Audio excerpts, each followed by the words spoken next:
এবারের ঈদে মুক্তিপ্রাপ্ত সিনেমাগুলোর মধ্যে দর্শকদের দারুণ প্রশংসা পাচ্ছে আফরান নিশোর দাগি। নেটিজেনদের মাঝে ছবিটি নিয়ে বেশ আলোচনা দেখা গেছে। অধিকাংশই বলছেন আফরান নিশো ও শিহাব শাহীনের ক্যারিয়ারের অন্যতম সেরা কাজ দাগি। এবার দাগি সিনেমার ভূয়সী প্রশংসা করেন আফজাল হোসেন। সিনেমাটি দেখে ফেসবুকে তিনি লিখেন, শিহাব শাহীনকে অতি চমৎকার নির্মাতা হিসেবে জানি, তাই আগ্রহ নিয়ে দাগি দেখতে যাই। নিশোকে নিয়ে বহু মহলে আলোচনা শুনি, সেজন্য বন্ধুবান্ধব ঠিক করে দাগি দেখবে। একসঙ্গে গিয়েছিলাম 9 জন।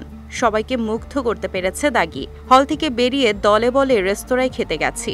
এই পুরো সময়টা দাগি নিয়ে অসংখ্য রকমের কথা হয়েছে। সিনেমাটি তার খুব ভালো লেগেছে জানিয়ে আরও লিখেন, দাগি আমার খুব ভালো লেগেছে। আবার আগের মতোই আমাদের দেশে তৈরি একটা সিনেমা নিয়ে দীর্ঘক্ষণ সবাই হৈ হৈ রই রই আলাপ করেছে। শিহাব শাহীন মুগ্ধ করেছে তারা নির্মাণের মুন্সিয়ানা দিয়ে। গল্পটা এক বৈচিত্র্য থেকে আরেক বৈচিত্র্যে দৌড়ায়, থামে না, দৌড়াতেই থাকে। কি হবে এরপর? এই কৌতূহল সারাক্ষণ টিকিয়ে রাখতে পারা খুবই কঠিন, কিন্তু সহজেই তা পেরেছেন শিহাব শাহীন। তিনি আরও লেখেন, নিশো চমকে দেওয়ার মতো সুবাতাস।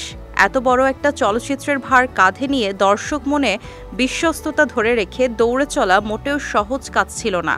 সিনেমার পর্দাটা অনেক বড়, সেই পর্দা জুড়ে সারাক্ষণ বড় হয়ে জুড়ে যে থাকতে পারে সেই নায়ক। ওয়ালটন আবারও মিলিয়নিয়ার অফারে ওয়ালটন ফ্রিজ কিনে আপনিও হয়ে যেতে পারেন মিলিয়নিয়ার।